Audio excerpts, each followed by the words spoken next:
Mateus 13, 44. Nós estamos na série Viver é Cristo. Essa é a terceira pregação dessa série. Eu sempre gosto de lembrar e não me canso do porquê que eu gosto de pregar em série. Eu gosto de pregar em série porque sem todos os assuntos da Bíblia, é difícil nós entendermos por completo através de uma pregação só, ainda que dure 1 hora a pregação, né? É difícil, não estou dizendo que a gente não consiga entender um assunto em uma pregação, mas eu digo com um quadro maior, um quadro completo. E eu gosto de pregar em série porque a gente pega um assunto e aí passa por várias passagens da Bíblia que tratam do mesmo assunto, ou pegamos como as duas últimas séries, uma mesma parábola, uma mesma passagem de Jesus, e destrincha ele em várias pregações e a gente consegue compreender melhor. Essa série que iniciamos há 2 semanas é Viver é Cristo, onde o propósito é mostrar como que de fato, se eu creio em Cristo, se eu sou de Cristo, se eu conheci a Cristo, eu passo a viver Cristo. E o que é esse viver Cristo de forma prática na nossa vida? E na verdade, como eu disse a semana passada, viver Cristo ou ser de Cristo é diferente de eu dizer que eu sou cruzeirense, né?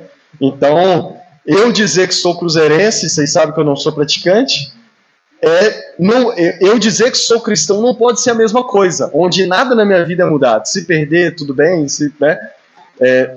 dizer que eu sou de Cristo, que eu sou cristão, deve mudar radicalmente cada detalhe da minha vida, como eu lido com tudo na minha vida. E o propósito dessa série é isso. As 2 primeiras pregações, resumindo-as, na primeira pregação, eu preguei Mateus 27, expus o Cristo crucificado, e vimos como que, desde o dia em que Cristo foi crucificado, e desde então, todas as vezes que o Cristo crucificado é pregado, porque essa é a pregação da igreja, o Cristo crucificado, as pessoas lidam de maneira diferente. A exemplo daquele dia que muitos zombaram, desprezaram, ignoraram, ou foram indiferentes. Jesus pregado ali na cruz para eles era só um movimento, era só algo novo na cidade mesmo, que eles estavam ali vendo, não mudou nada na vida deles. Ainda hoje tem pessoas assim, que ouvem falar de Jesus, ouvem a pregação do Cristo crucificado e ignoram, muitos zombam, desprezam, seja no Natal, seja no Carnaval. Muitos são indiferentes também. Ao ouvir sobre o Cristo crucificado, nada sentem, sabe? Estou sentindo nada. Assim, mesma coisa de ver um negócio na televisão e não desperta em você nada. Nem desprezo, nem raiva, nem ódio, né? Como tem alguns que sentem, e nem qualquer outra afeição de amor, ou de alegria, ou de atração por esse Cristo. Ou seja, são indiferentes. E os cristãos são aqueles que veem Cristo como glorioso. E aí eu desenvolvi mais na segunda pregação, a glória de Deus na face de Cristo, em 2 Coríntios capítulo 4, e vimos pelo texto como que cristãos são aqueles que, ao olhar para o Cristo crucificado, veem ele como glorioso. Veem a glória de Cristo. E creem de fato que ele é tudo o que ele disse que era, tudo que a Bíblia diz que ele era. E isso mexe com eles, a ponto da vida não permanecer a mesma. E não só enxergam Cristo como glorioso, mas veem a glória de Deus na face de Cristo. A glória que todo o Antigo Testamento nos diz que as pessoas não podiam ver, porque senão morreriam. Deus decidiu revelar essa glória na face de Cristo. E os cristãos são aqueles que, ao olhar para esse Cristo, ao ouvir pregação sobre esse Cristo, se enchem de um sentimento que eles dizem, é glorioso. Muitos podem desprezar, podem ignorar, ou podem não sentir nada. Mas para mim ele é glorioso, ele é maravilhoso, e ele é tudo o que disse que era. E a terceira pregação hoje é a primeira implicação. Então, se nós tratamos de como nós vemos o Cristo, como o enxergamos, hoje eu começo a tratar da primeira consequência óbvia e natural e até esperada para uma pessoa que de fato o enxerga dessa forma. Então hoje é o primeiro teste do viver Cristo. Se você de fato o enxerga, como nós vimos nas 2 últimas semanas, se você de fato o enxerga como todas as músicas aqui disseram, é esperado ou é natural que aconteça na sua vida o que nós vamos ver nos textos de hoje. Amém? E vamos lá e eu explico ao longo da pregação. Mateus 13, 44 a 46. Diz assim a palavra de Deus. O reino dos céus é semelhante a um tesouro escondido no campo, que um homem achou e escondeu. Então, transbordante de alegria, vende tudo o que tem e compra aquele campo. 45.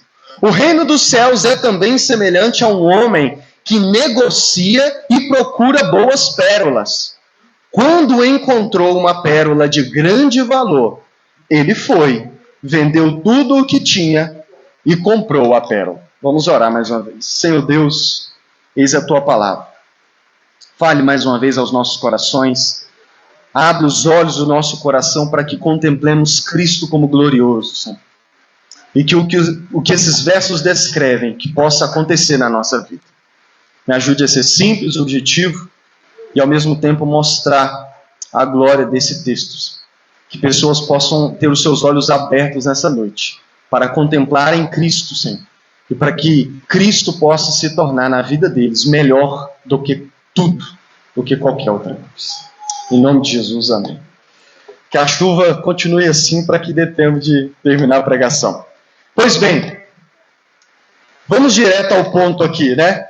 E é sempre bom lembrar, se você perdeu por algum motivo ou não teve presente nas 2 últimas semanas, tem as pregações no Facebook, no Spotify e também no YouTube, que dá. Até aconselho voltarem lá, porque aí depois, ao ouvir novamente a de hoje, vai fazer mais sentido até para você. Mas eu creio que o Espírito Santo, mesmo talvez sem você ter ouvido, pode agir no seu coração também. Mateus 13, 44. Antes de lermos de novo, a salvação na Bíblia, ela nos é apresentada de várias perspectivas. Nós podemos tratar da salvação das pessoas na Bíblia, ou ver na Bíblia o assunto da salvação de várias perspectivas, de vários ângulos, né? Por exemplo, na série sobre Lucas 15, lá na parábola dos 2 filhos perdidos, nós vimos a salvação de uma perspectiva de o tipo de relacionamento que você tem com Deus. Então nós vimos naquela série, foram 8 pregações, que o que é salvação? Salvação é o tipo de relacionamento que você tem com Deus. Né? Se você se relaciona com Deus como o filho pródigo, como o filho mais novo, de forma independente, ou se você se relaciona com Deus de forma ali como uma espécie de negociação, você faz para Ele, ou tudo que você faz para Ele é para ter algo em troca, você está perdido. Você não é salvo, você é um perdido. Né? Agora, quem são os salvos? São aqueles que se relacionam com Deus por meio de Jesus Cristo, o nosso verdadeiro irmão mais velho, pelos méritos de Cristo. Então, essa é uma perspectiva de vermos a salvação. Aqui, nessa parábola que nós vamos ver hoje, e nas 2 primeiras pregações, nós começamos a ver a salvação de uma perspectiva de enxergar. Nessa linguagem de quem são os salvos? Os salvos são aqueles que, ao olhar para o Cristo crucificado, ao ouvir a pregação do Cristo crucificado, o enxerga como glorioso, como maravilhoso. Vem o próprio Deus ali, a exemplo do ladrão na cruz, que viu o Cristo crucificado ao seu lado, mas enxergou o próprio Deus. Enxergou o Cordeiro inocente, que estava ali não por causa dos seus próprios pecados. Como Paulo diz em 2 Coríntios, são aqueles que olham para Cristo e veem a glória de Deus na face de Cristo. E aí, baseado nas 2 últimas pregações, salvo é aquele que enxerga. Salvo é aquele que olha para esse Cristo e enxerga além do Cristo desfigurado, do Cristo que sofreu, do Cristo morto. Enxerga um Cristo glorioso. Esses são os salvos. E quem são os perdidos? Perdidos são aqueles que não conseguem ver, não conseguem enxergar, estão cegos. Então, ao ver ou ao ouvir sobre o Cristo crucificado, eles nada sentem. Jesus disse dessa forma para os fariseus: vocês veem, mas não veem. Entende? Eles olham, eles ouvem a pregação, eles veem o Cristo, eles ouvem sobre o Cristo, mas os olhos do coração deles estão cegos, eles não enxergam o Cristo glorioso como maravilhoso. E na parábola que nós vamos ver agora, nessas duas parábolas, na verdade, em todo o livro de Mateus, no Evangelho de Mateus, a salvação nos é apresentada da perspectiva do reino de Deus.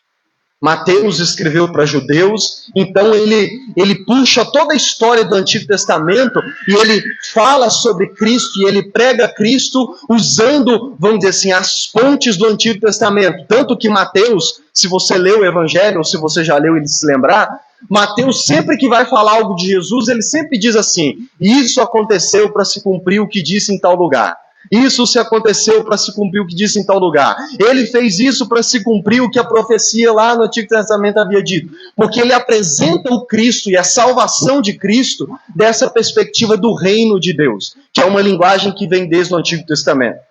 Então, nessa linguagem de Mateus, se você estuda o Evangelho, quem são os salvos no Evangelho de Mateus? Salvos são aqueles que fazem parte do reino de Deus. Salvos são aqueles que já entraram no reino de Deus. E quem são os perdidos em Mateus? São aqueles que estão fora do reino, que ainda não entraram no reino, que ainda não viram o reino se manifestar. Esses são os perdidos. Então vamos agora à parábola e nós vamos entender melhor. Jesus disse, o reino dos céus é semelhante a um homem, é semelhante a um tesouro escondido no campo, que um homem achou e escondeu. Então, transbordante de alegria, vai, vende tudo o que tem e compra aquele campo. Jesus está usando uma história, uma parábola, para ensinar aquelas pessoas o que era o reino dos céus, o reino de Deus, é a mesma coisa. E ele diz assim, eu vou mostrar para vocês a que se compara o reino dos céus. E na forma como eu estou explicando, eu vou mostrar para vocês como nós podemos reconhecer aqueles que já são salvos. Como que nós podemos reconhecer aqueles que já viram o reino, que já entraram no reino. Qual história eu posso contar para vocês para ajudar vocês a entender? E aí ele diz, é como um homem que está num campo, muito provavelmente trabalhando, naquela época era comum pessoas serem contratadas para trabalhar em campos e arar campo e tudo mais. E Jesus diz, é como um homem que está lá trabalhando no campo do seu dono lá, e ele, em meio ao seu trabalho, encontra um tesouro. Muito provavelmente algum trabalho na terra, ele, imagina aquela cena de filme, bate assim, opa, tem alguma coisa aqui, ele cava e acha um tesouro. E tenta imaginar a cena. Ele olha para um lado, olha para o outro, não vê ninguém. E o que Jesus disse que ele faz? Ele cobre de novo. Ele esconde de novo. Volta para casa, bate o ponto, volta para casa. E o que Jesus disse que ele faz? Ele vende tudo que tinha. Cheio, transbordante de alegria, ele vende tudo o que tinha, volta lá no dono da terra e oferece todo aquele valor para comprar aquele pedaço de terra onde tinha o campo. A alegria que ele sentiu era tal, e ele, reconhecendo o valor daquele tesouro, estimando que ali estivesse algo de muito valor, valor tal que compensaria, na balança do custo-benefício, compensaria ele voltar, vender tudo que tinha e comprar aquele campo, para ficar não só com o tesouro, mas todo aquele campo onde o tesouro se encontrava. E Jesus diz mais, verso 45 e 46, e aí eu volto depois aplicando. Ele diz, o reino dos céus é também semelhante a um homem que negocia e procura boas pérolas. Quando encontrou uma pérola de grande valor, ele foi, vendeu tudo o que tinha e comprou a pérola. Jesus diz, também é igual a um homem. A história é um pouco parecida, mas é um pouco diferente, tem um detalhe diferente. Ele diz, é também como um homem que vivia de buscar e sair por aí procurando pérolas de grande valor. A vida dele era sair por aí, mundo afora, procurando pérolas de grande valor. E negociando, né? Tentando barganhar. Ele achava algo de valor, ele procurava. E a vida dele era buscar algo de grande valor e ir atrás. E Jesus diz, até que um dia ele encontra uma pérola de grande valor. E o que ele faz? Ele também volta, vende tudo e compra aquela pérola. O sentimento desses homens é mais ou menos assim. O do primeiro, nós podemos tentar imaginar a sensação que tomou o seu coração. Ao encontrar o tesouro, é como se ele estivesse dizendo assim, eu encontrei algo de muito valor. Algo me diz, ou eu tenho certeza que esse tesouro vale mais do que tudo que eu tenho. Ou é maior do que tudo que eu poderia, com todos os anos de trabalho para esse meu patrão, conseguir conquistar. Vou fazer o seguinte, eu vou vender tudo. Vou vender tudo. E detalhe, transbordante de alegria. Não perca esse detalhe. Transbordante de alegria, ele vai e vende tudo. Para ele não foi penoso. Para ele não foi algo triste, sabe? Ele não foi com o coração penoso, assim, triste. Sabe, você já fez alguma coisa que você até fez, mas você fez meio... Poxa, sabe assim, ou você já deixou de fazer alguma coisa que você até deixou de fazer, mas no fundo, você não queria deixar de fazer. Não, ele não foi assim. Ele foi transbordante de alegria, por reconhecer o valor, ou no mínimo, supor que aquele tesouro era muito valioso. Talvez o sentimento dele também era dizer, olha, eu sei que esse tesouro ele é tão valioso, que nem se eu somasse tudo que eu tenho, daria o valor desse tesouro. Por isso que faz sentido, é lógico até, é racional eu vender tudo que eu tenho, para quê? Para adquirir esse campo onde está esse tesouro. E o segundo homem, talvez o sentimento dele era o seguinte, ele poderia dizer, por que você fez isso? Se perguntássemos, né? Por que você vendeu tudo para comprar? E aí aqueles que não vêm, essa pedra aí, né? Por que você... É igual, por exemplo, eu trabalho numa empresa e a gente atende uma mineradora ali, para lá do Aspirina, ali, bairro São José. Você vai ali afora. Ali. Todas as vezes que eu vou lá, para mim, eles só estão mexendo com terra. É só terra. Mas dizem que ali tem coisas boas debaixo daquela terra. Mas eu vou lá e para mim é só terra vermelha. Não é mais nada. Então imagina a pessoa dizendo, olha, ficando sabendo, um amigo talvez, cara, você vendeu tudo? Por que você fez isso, cara? Para comprar essa pedra aqui. E aí você olha e fala, você achou no córrego isso aí, né? Achou na enchente? Que é isso? Que loucura que você fez? Por quê? Porque ele não entende o valor. E ele fala, cara, eu passei a minha vida inteira procurando por coisas de grande valor. E agora eu encontrei algo que supera tudo que eu já busquei e procurei. É como se ele dissesse, tudo que eu passei a minha vida inteira procurando e buscando, eu agora achei uma pérola que vale muito mais do que isso. Tanto que a minha sensação é, eu já não preciso de mais nada. Tudo que eu buscava e procurava, eu já encontrei. Tanto que até as outras que eu já tinha comprado, eu vendi também, porque agora eu quero ter só essa. Porque essa me basta, essa é suficiente. A minha busca acabou. Sabe o que eu vou fazer? Eu agora vou viver a minha vida curtindo essa pérola. Porque a minha busca acabou. Eu não preciso ficar mais procurando e buscando. Não sei se você já pegou a visão, mas do que Jesus está falando? Quem é no reino de Deus, ou o que é no reino de Deus, ou para aqueles que estão no reino de Deus, esse grande tesouro? Quem é ou o que é para os cristãos, para os salvos, essa pérola de grande valor? Essa pérola que nós julgamos ser muito mais valiosa do que tudo que já procuramos e buscamos até aqui.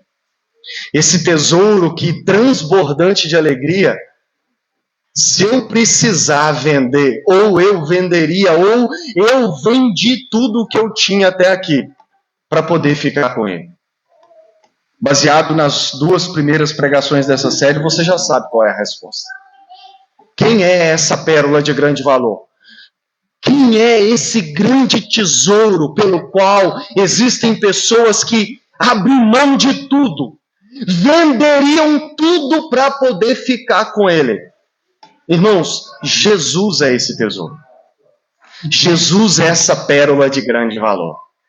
O que para aquele primeiro homem era esse grande tesouro, para os cristãos, para os salvos, para aqueles que enxergam o Cristo crucificado como glorioso, Cristo se torna esse tesouro. Portanto, juntando todas as pregações até aqui, se de fato ao olhar para o Cristo crucificado, eu contemplo Ele como glorioso, eu vejo a glória de Deus na face dele, se de fato eu creio que Ele é tudo o que ele disse ser, tudo o que a Bíblia diz que ele era, se de fato eu o enxergo, eu o contemplo dessa forma, Cristo então se torna para mim o maior tesouro da minha vida, a pérola de grande valor na minha vida, pela qual eu estou disposto e estaria disposto a vender tudo que eu tenho. Essa é a sensação, é como se Jesus estivesse querendo dizer, olha, todos aqueles que estão no reino de Deus, eles têm uma sensação em seus corações, eles vivem com uma certa sensação. Qual sensação? A mesma sensação desses 2 homens. Todos aqueles que são salvos, todos aqueles que tiveram seus olhos abertos para contemplar a glória de Deus na face de Cristo, todos aqueles que de fato veem Cristo como de fato Ele é, eles são tomados dessa mesma sensação. Qual sensação? A sensação de que agora eu encontrei o maior tesouro da vida, o maior tesouro do universo, a ponto de, se for preciso, ou para conquistá-lo, para tê-lo, eu abriria mão de tudo, eu venderia tudo se fosse preciso, para ter esse Cristo, para ter esse Cristo crucificado. De acordo com a outra parábola, a sensação também daqueles que são salvos e de que contemplaram o Cristo crucificado é a sensação de tudo que eu busquei na minha vida, eu encontrei em Cristo. Toda a minha vida eu passei procurando por coisas valiosas, por coisas desse mundo, por coisas que eu achava que tinha valor, que eu achava que eram valorosas, que eu achava que me traria alegria, que me traria satisfação. E agora eu encontrei alguém que completou, que satisfez toda essa minha busca, a ponto de eu poder dizer dentro de mim, eu não preciso mais buscar. A minha busca acabou. A minha busca acabou. Eu já posso, eu não preciso mais ficar naquela ânsia de ficar vivendo a minha vida, procurando as coisas daqui, ali, dali, ali, e já aplicando aqui, né? Lucas, do que você está tentando dizer? Deixa eu tentar ser mais claro aqui. A sensação daqueles que encontraram Cristo e de que o veem como glorioso é de que aquilo que eu busquei no dinheiro, eu encontrei em Cristo. Aquilo que eu procurei em tantos outros lugares, em tantas outras pérolas, eu agora encontrei uma pérola. Eu encontrei agora alguém que satisfaz essa minha busca a ponto de eu poder parar de buscar. De eu ter essa sensação em meu coração, essa alegria transbordante de que tudo que eu passei a minha vida inteira buscando, eu encontrei agora. Dando um testemunho pessoal, foi a sensação que eu tive quando conheci Jesus com 17 anos. E talvez você diga, Lucas, como é que você era antes de conhecer Cristo? Você era loucão? Você era da balada? Você era da curtição? Nunca fui, irmãos. Nunca fui. Mas sabe onde eu buscava a satisfação da minha alma? Sabe onde eu encontrava algo que para mim era de grande valor? No futebol. Eu vivia para jogar bola. Eu vivia para jogar futebol. Seja jogar mesmo na escola, nos campos da cidade, nas quadras da cidade, ou seja, quando estava em casa, jogando no computador, no videogame. E eu vivia para isso. Vivia para isso. Encontrava satisfação nisso. Era aquilo que eu quase que pensava 24 horas da minha vida, até que eu encontrei Cristo. E quando eu encontrei Cristo, a sensação foi de que acabou, eu não preciso mais buscar no futebol, porque eu agora posso parar de buscar, porque olhando para trás eu vejo que aquela satisfação que eu buscava no futebol, eu agora encontrei em Cristo. E Cristo então se tornou para mim aquilo de mais valor que eu tinha, a ponto de eu já ter ficado em 13 anos de caminhada cristã, eu já passei um período de 2 anos sem jogar bola. E os amigos, o Elton me conhece da época da escola. O Elton lembra como é que eu era. Brigão jogando bola, brigando, fora das 4 linhas de um campo ou de uma quadra, eu corria de uma briga, pagava para não brigar. Mas entrava na quadra, o Tasso também lembra. Eu e o Tasso, inclusive, já trocava tinta direto jogando bola. Entrava numa quadra, eu virava o galo de briga. Mas sabe por quê, irmãos? Porque você vira um galo de briga quando tentam tirar de você o que é mais precioso para você, sim ou não?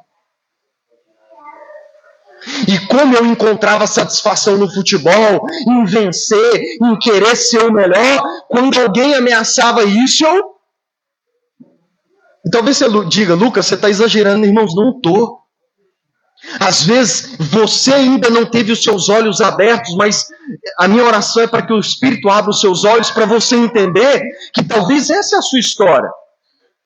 Não sei quantos anos você tem, mas até hoje talvez tudo que você já se dedicou nessa vida, no meu caso era o futebol, no seu caso pode ser outras coisas, se você parar para ver e o Espírito abrir o seu coração para entender, você vai ver que você buscava valor, você buscava satisfação, você buscava realização nessas coisas. Para você é a pérola de grande valor que você tanto buscava. Para você era a sensação de eu ainda vou encontrar um tesouro, isso é um tesouro. Talvez coisas que você considerava tesouro na sua vida, deixa eu dizer para você, basta você encontrar Cristo e essas coisas vão perder o valor. A ponto de você poder dizer que venderia, abriria mão de tudo se fosse preciso, para poder tê-lo apenas. E a sensação de que você não precisa mais ficar procurando, porque agora que você contemplou o Cristo crucificado, a sua busca acabou. Porque você acaba de encontrar tudo que você sempre buscou na sua vida. Deixa eu dizer para você, eu nunca fui de ter muitos relacionamentos. A Jennifer com quem eu casei foi o meu, vamos dizer, 5º relacionamento, e nem considero todos relacionamentos. Antes dela foi o quê? Foi um namoro de 30 dias, você nem considera esse namoro, né? Então eu não tive nem mesmo relacionamentos, mas deixa eu dizer, eu conheço inúmeras pessoas que inclusive essa sua busca é aplicada em braços de outras pessoas. Seja homem, seja mulher. Talvez você não entende por que pessoas que você conhece ficam trocando tanto de relacionamento. Deixa eu dizer para você, ela está buscando algo. Ela está buscando em outros braços algo para satisfazê-la. E é por isso que ela fica daqui e dali como aquele negociante das pérolas de agora eu achei, não, tem que procurar uma melhor, não, eu devo achar uma melhor e tudo mais. E deixa eu dizer para você, quando você contempla o Cristo crucificado, a sensação é de que a minha busca acabou. Eu não preciso mais ficar buscando. Eu encontrei em Cristo. E eu estaria disposto a vender tudo por Ele, se fosse preciso. Jesus está tratando aqui do coração daqueles que contemplaram o Cristo crucificado. Daqueles que fazem parte do reino de Deus, daqueles que são salvos. Por isso que eu disse que esse é um teste, irmãos.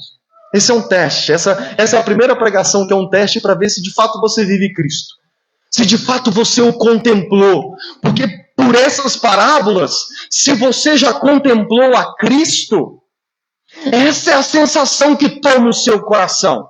A sensação de que você já encontrou aquilo que de mais valor existe e poderia existir. Talvez outras pessoas podem falar para você, não, tem coisas melhores nessa vida, mas para você a sensação não é essa. Para você a sensação é de que Cristo é o maior e melhor tesouro que existe. Pode não ser para você, mas para mim é.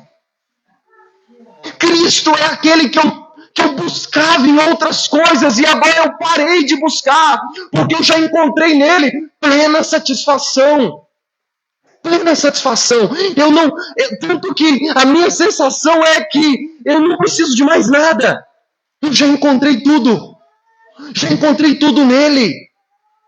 A minha sensação é de que, se for preciso, e muitos o fazem, mas se for preciso, eu venderia, eu abriria a mão, eu tudo entregaria por Ele. Por Ele e para Ele. Talvez você diga, Lucas, você não acha que é isso não. Abra Filipenses capítulo 3 comigo. Filipenses capítulo 3, verso 7. Eu quero mostrar para vocês o apóstolo Paulo falando de como isso aconteceu na vida dele. Novo Testamento, Filipenses capítulo 3. Mateus, você vai achar Mateus, Marcos, Lucas, João, Atos dos Apóstolos, Romanos, 1 Coríntios, 2 Coríntios. E aí um pouquinho para frente, depois de Coríntios, você vai achar Filipenses capítulo 3.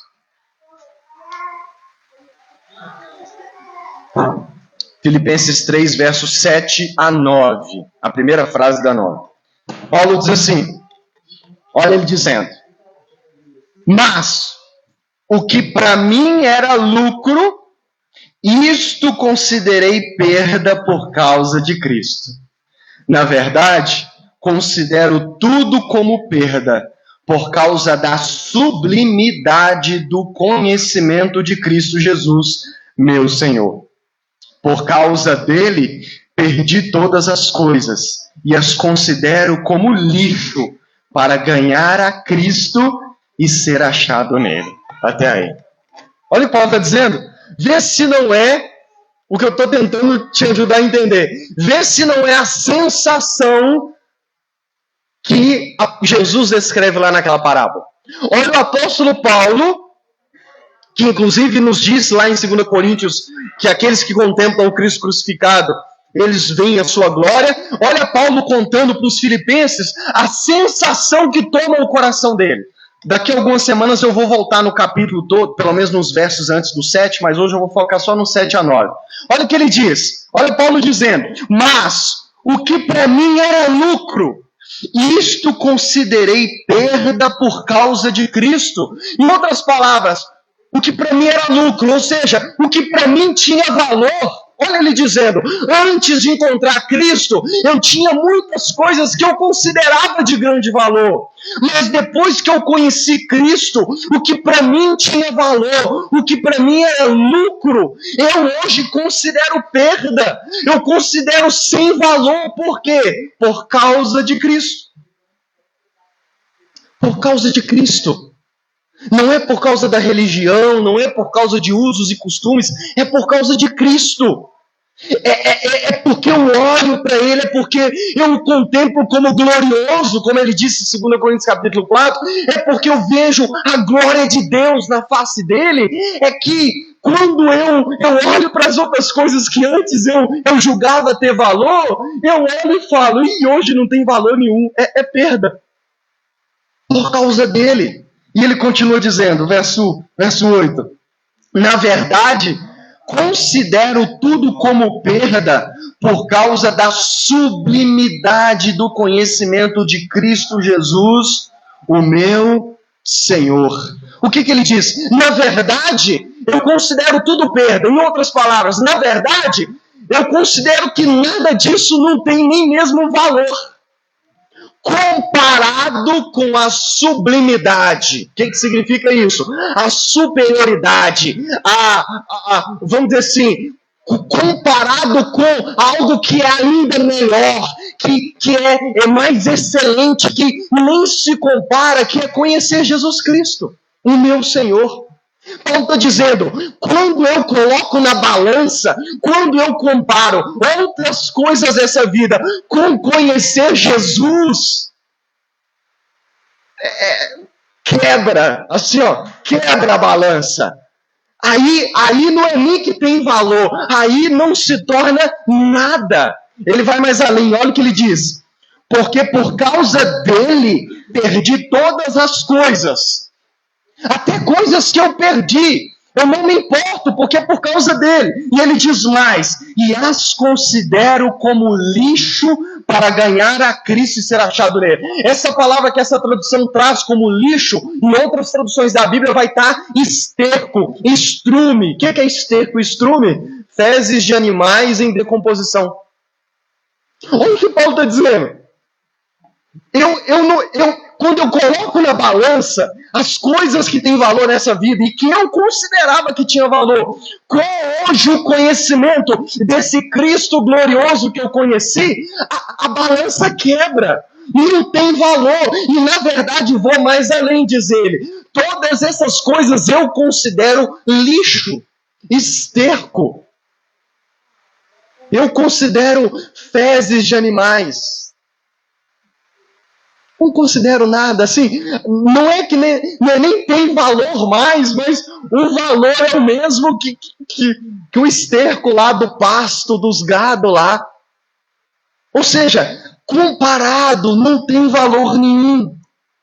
Não tem valor nenhum comparado com conhecer Jesus, com ganhar a Cristo, com ter mais dele e ser achado nele.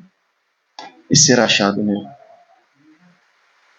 E as implicações disso é que quem são os cristãos? Quem são os salvos? Quem são aqueles que fazem parte do reino de Deus? Cristãos, os salvos, aqueles que contemplam o Cristo crucificado, são esses. Que eles têm a sensação, e não só a sensação, tá? Não é só sensação. Eles de fato o fazem e estão dispostos a vender tudo, abrir mão de tudo, ou como Paulo disse, perder tudo por causa desse Cristo. Se é para ganhá-lo, nós abrimos mão, nós perdemos. Portanto, nós, os cristãos, são aqueles que dizem, nessa vida ou em qualquer outra, nada se compara a Jesus Cristo. Cristo é melhor que tudo. Cristo é melhor que qualquer outra coisa. Cristo é melhor que qualquer outra pessoa. O amor dele, ser achado nele, conhecê-lo, é melhor que tudo nessa vida. Nada chega nem perto dele. Nada se compara. A distância é anos-luz de diferença. Nada tem esse real valor. Cristãos são aqueles que vivem com uma balança na mão. E aqui eu quero te ajudar a entender a cabeça de um cristão verdadeiro. Cristãos, eles andam com a balança na mão. Não tem o símbolo da justiça, que é a mulher com a balança na mão? Cristãos também andam com a balança na mão. Sabe por que eles andam com a balança na mão? Porque tudo que eles vivem, experimentam, tudo que eles têm acesso, ou têm oportunidade de conhecer, ou qualquer outra coisa, eles sempre vão estar colocando na balança. Se compara a Cristo. Porque, para eles, nada nessa vida se compara a Cristo. O cristão, ele sempre está raciocinando da seguinte forma: isso aqui chega pelo menos perto de Jesus? E qualquer coisa dessa vida que é oferecida a ele, que ainda que para outras pessoas, ou de fato, deixa eu dizer, tem muitas coisas dessa vida que nos dão prazer. Mas para um cristão verdadeiro, até as coisas dessa vida que trazem prazer, quando eles colocam na balança, não se compara ao prazer que eles têm em Cristo Jesus, em conhecer Jesus e ser achado nele. E é por isso que não existe nada nessa vida, e nenhuma exceção, não tem asterisco ou letrinha miúda, para um cristão verdadeiro, não existe nada nessa vida, sem exceção nenhuma, que ele não entregaria por causa de Cristo. Cristãos são aqueles que eles podem dizer: não tem nada nessa vida que eu não abriria mão por causa de Cristo. Não sei se você gosta de futebol ou tanto que você conhece de futebol, mas existe um campeonato dos clubes de futebol da Europa que o nome é Liga dos Campeões, já ouviu falar? E é o campeonato mais desejado. Todos os times jogam para ganhar esse campeonato. Eu tenho dúvida se perde em valor para a Copa do Mundo. Suspeito que para alguns a Liga dos Campeões é até maior do que a Copa do Mundo de seleções. E o time que é o maior campeão desse campeonato é o Real Madrid. Eles têm 14 títulos. Estão na final agora, próximo sábado, eles vão disputar a final para ganhar a 15ª. E no campeonato, no penúltimo campeonato que eles ganharam a 14ª, eles sempre entram no campeonato desejando a próxima. Então eles entraram nesse desejando a 15ª e o antepenúltimo eles entraram desejando a 14ª. E quando acaba um campeonato eles já começam a desejar o outro. No 14º, quando eles ganharam, tem um jogador de futebol do Real Madrid, o nome dele é Valverde. O repórter perguntou para ele assim: o que você daria em troca da 14ª? E ele respondeu assim: até a minha esposa eu daria pela 14ª. Ele está revelando o que de maior valor, o que ele considera de mais valioso na vida. Um título de um campeonato de futebol. A ponto dele entregar, se fosse preciso, a esposa para ter o campeonato. E se você tem juízo no lugar, você sabe que isso é uma blasfêmia, é um pecado, é algo horrível. Mas para ele faz sentido. Porque para ele ganhar o campeonato, vale mais do que a esposa. Agora deixa eu dizer para você. Cristãos abrem mão de tudo. Abririam mão, deixa eu dizer para você, até mesmo de seus cônjuges. Não por causa de um campeonato de futebol, mas por causa de Cristo. E se abrir mão da esposa, que nós pregamos o ano passado inteiro sobre casamento, né? Se abrir mão da esposa, que deve ser o maior relacionamento seu na sua vida. Seu cônjuge deve ser a pessoa mais importante para você. Sua prioridade deve ser abaixo de Deus é a sua esposa na terra. É Deus no céu e sua esposa na terra. Deve ser assim. Se abrir mão desse relacionamento, deixa eu dizer, se o cristão tivesse que abrir mão desse relacionamento por causa de Cristo, ele deveria abrir. Por isso que o cristão, ele tem que chegar ao ponto, e o verdadeiro cristão, a sensação do seu coração, e o que de fato passa em seu coração é de que não existe nada nessa vida, nem mesmo o meu cônjuge, que eu não abriria mão por causa de Cristo. E se tratando de Cristo, não é um pecado. Não é uma blasfêmia. Na verdade, é o esperado de um verdadeiro cristão. E é óbvio que Deus não vai te pedir a sua esposa. Estou dizendo no campo da suposição, mas o seu sentimento deve ser: não tem nada nessa vida. Nem meu filho, nem a minha esposa, nem meus amigos, nem o futebol, nem um campeonato com o Real Madrid. Nada. Nada. E deixa eu dizer, nem a minha própria vida eu deixaria de abrir mão por causa de Cristo. No Brasil nós não temos isso, mas em outros países do mundo, principalmente lá no Oriente, China, Coreia do Norte, nos países onde o islamismo é a maioria, não sei se você sabe, mas cristãos morrem por não negar a Cristo. Por quê? Porque mesmo diante da morte, eles não negam o seu Cristo. Porque para eles Cristo é muito melhor, até mesmo do que a sua própria vida. E eles são entregues à morte, cantando e adorando o seu Cristo. Aqueles por quem eles abririam mão de tudo nessa vida e até mesmo da sua própria vida. É por isso que dois textos que normalmente a gente não entende, mas agora você pode entender. Em Mateus 10:37, Jesus diz assim: quem ama o seu pai ou a sua mãe mais do que a mim, não é digno de mim. Quem ama o seu filho ou a sua filha mais do que a mim, não é digno de mim. Quem não toma a sua cruz e vem após mim, não é digno de mim. Quem acha a sua vida, a perderá. E quem perde a vida por minha causa, esse a achará. É por isso que Jesus diz: se alguém ama mais seu pai, sua mãe, seus filhos, ou essa vida, não é digno de mim. Não me merece, em outras palavras. E por quê? Eu acho que eu te ajudo a entender nessa noite.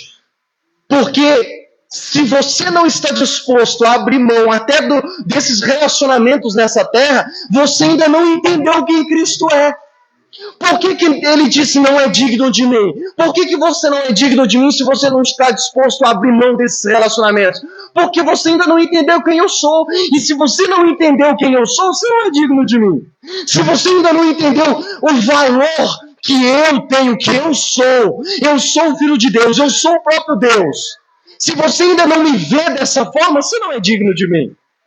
Se você não está disposto a pegar a sua cruz todos os dias, sinônimo de sacrifício, se você não me diz que está disposto a viver uma vida de sacrifício, se eu te pedir, porque qual que é o ponto? O ponto não é que o pastor está pedindo, o ponto não é que a igreja está pedindo, o ponto não é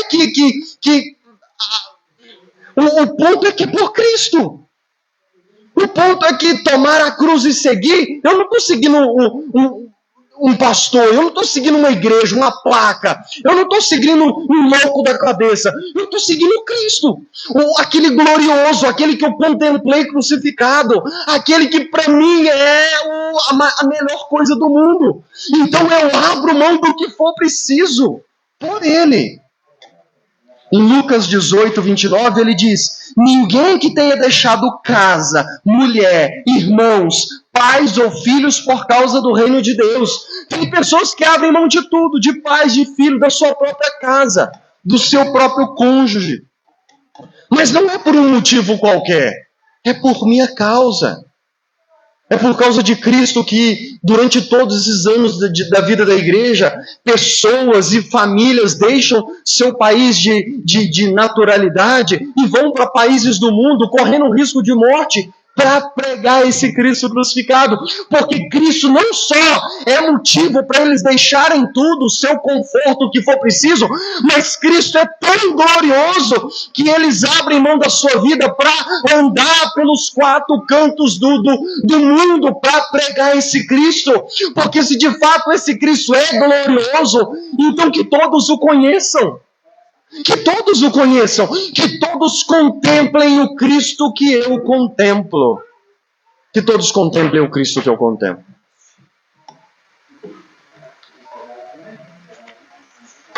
E eu finalizo trazendo à sua memória algumas histórias da Bíblia que agora você pode entender também melhor. Todas as histórias da Bíblia têm esse ponto, têm isso em comum. Todos os homens e mulheres de Deus que a Bíblia narra suas histórias, que fizeram tudo o que fizeram, eles tinham isso em comum, essa visão do Cristo. Por exemplo, Jó. Talvez homem comum não teve quem passasse pelo que Jó passou.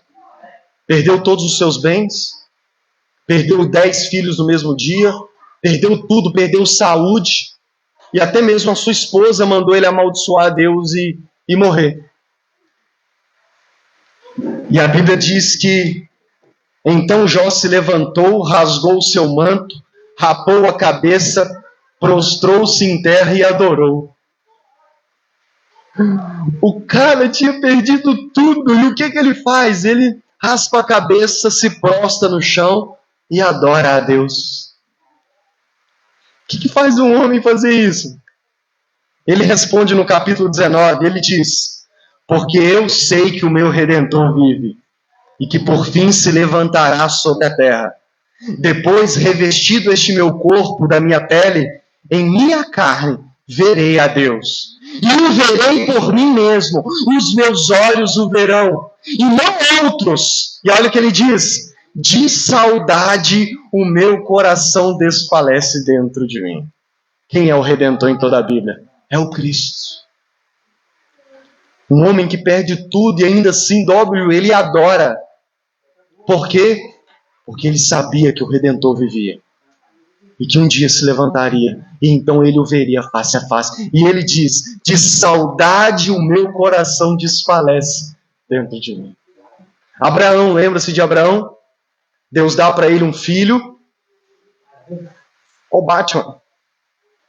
Deus dá para ele um filho. E uns anos depois, o que Deus faz? Deus vira para Abraão e diz, Abraão, pega o teu filho a quem você ama e sacrifica para mim. A Bíblia diz que de madrugada ainda Abraão se levantou e foi. Tem um filme sobre Abraão que não está na Bíblia, mas o filme retrata, ilustra que Isaac vira para o seu pai Abraão e diz, pai, sabendo o que ia acontecer, pai, não tem nada que ele não possa pedir do Senhor? E Abraão responde, não tem nada. E se você diz, Lucas, mas por que Abraão fez isso? Jesus, em João 8,56, diz assim, Abraão, o pai de vocês, alegrou-se por ver o meu dia, e ele viu esse dia e ficou alegre. Jesus diz que de alguma forma que não nos é revelado, Abraão viu o dia de Cristo e se alegrou pelo dia de Cristo. E foi por isso que ele abriu mão. Abraão não fez uma loucura para um Deus carniceiro.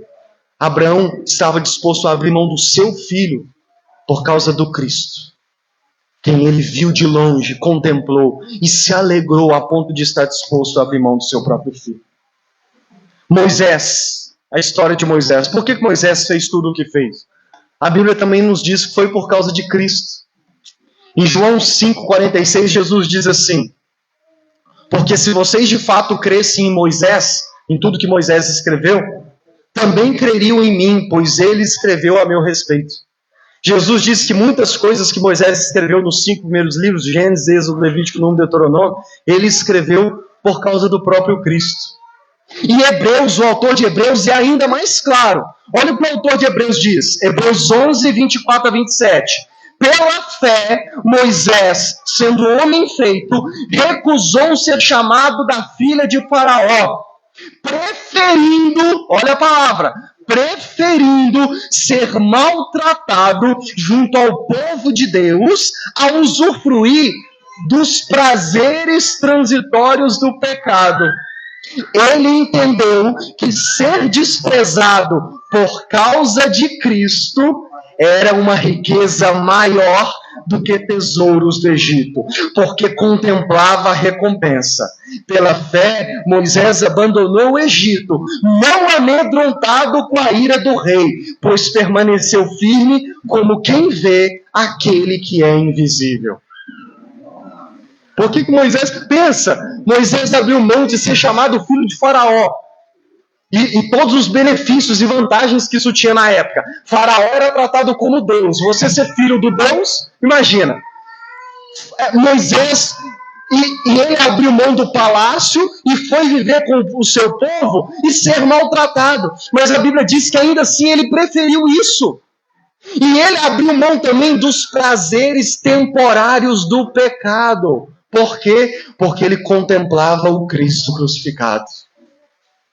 Ele já tinha uma revelação do Cristo. E é por isso que ele abriu mão de tudo que ele abriu. Para usar um exemplo do Novo Testamento, Zaqueu, que era um homem muito rico, e quando Cristo entra na casa dele, ele se levanta e diz, Senhor, vou dar a metade dos meus bens aos pobres. E se roubei alguma coisa de alguém, vou restituir 4 vezes mais. Então Jesus disse, hoje houve salvação nessa casa, pois este também é filho de Abraão. O que faz um homem pegar toda a riqueza que ele passou uma vida inteira construindo, chegar um dia em que ele vira e fala, vou dar metade para os pobres.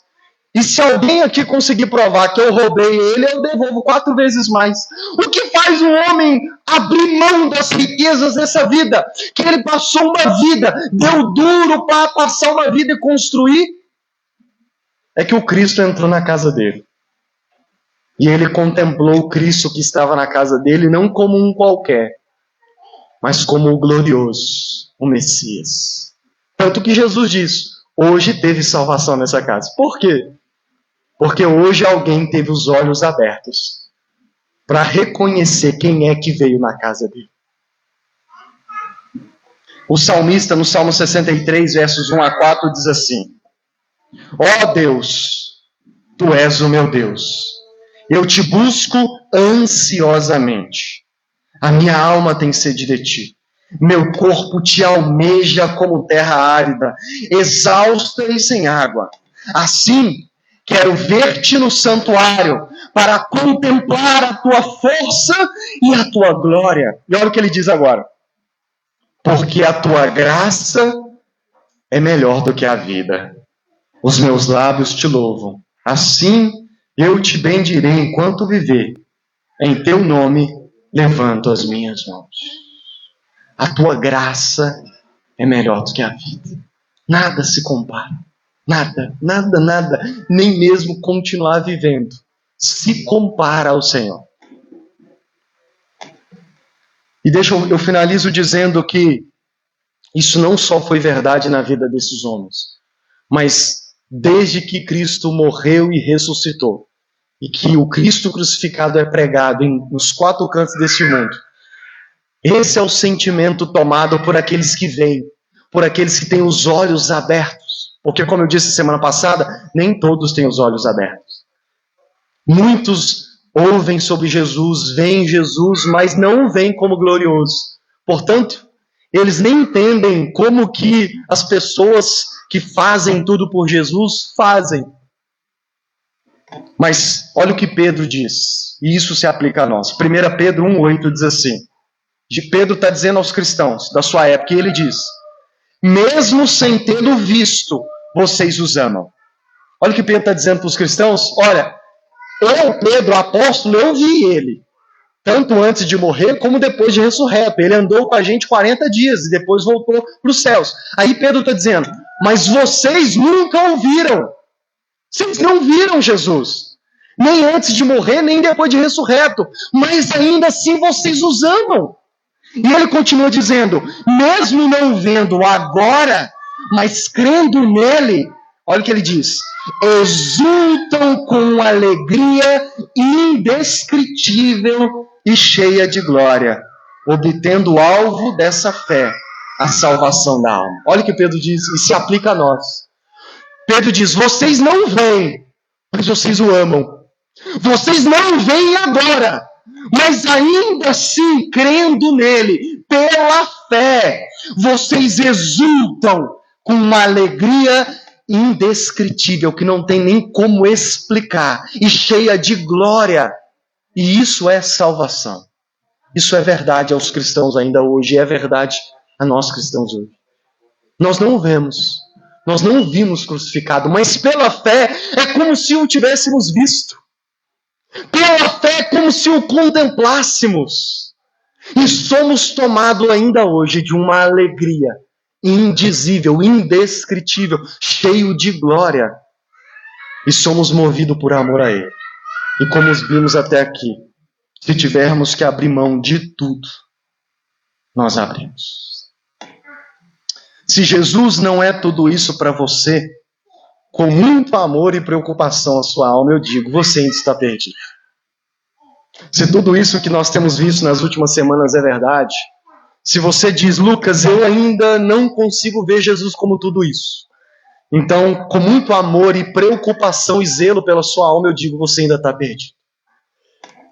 Se você não consegue abrir mão das coisas dessa vida por Ele, você ainda não o contemplou como Ele de fato é. Se você me diz, Lucas, tem muita coisa que eu até consigo abrir mão, mas tem outras que eu pensei que agora que para mim seria difícil. Deixa eu dizer, também com muito amor, você ainda não o contemplou como Ele é. Porque o dia em que você o contemplar como Ele é, não haverá nada nessa vida que se por acaso Ele pedir ou você tivesse que abrir mão, você não abriria. Abrir mão de um domingo de tarde, só por Ele. Abrir mão dos prazeres dessa vida e de várias outras coisas que ao longo das próximas semanas eu vou dar em detalhes.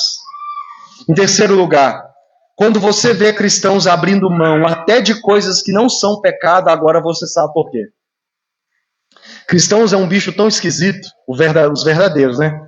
É um povo tão esquisito que eles às vezes abrem mão de coisas que nem é pecado. Por exemplo, jogar bola é pecado?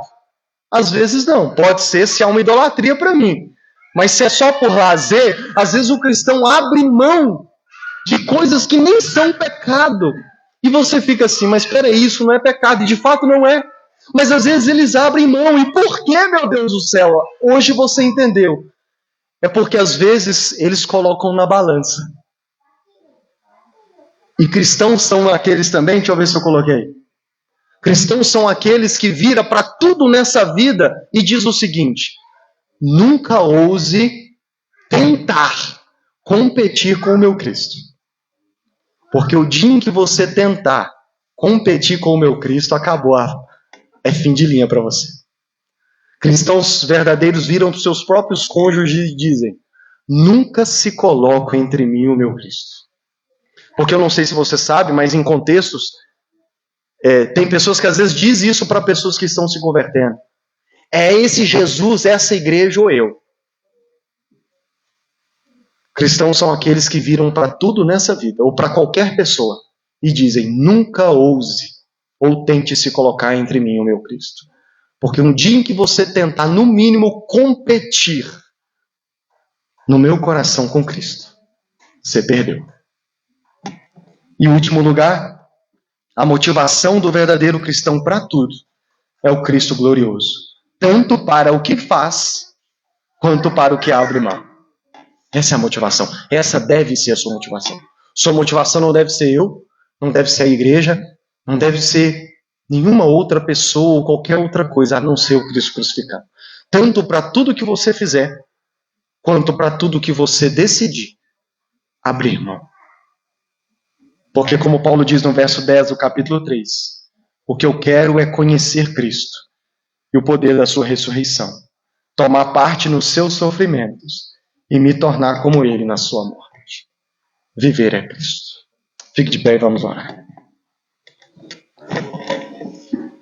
Feche os seus olhos e examine o seu coração e fale com esse Cristo.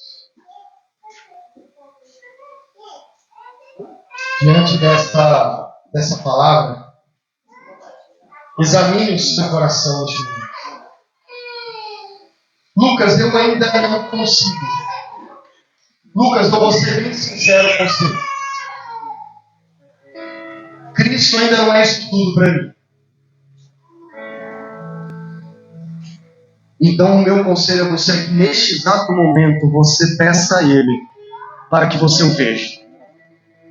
Peça a Ele, peça ao Espírito Santo agora para abrir os olhos do seu coração. Porque como nós vimos a semana passada, é Deus quem abre os olhos do nosso coração para que compreendamos Cristo dessa forma, com essa radicalidade. É somente Ele que pode fazer isso.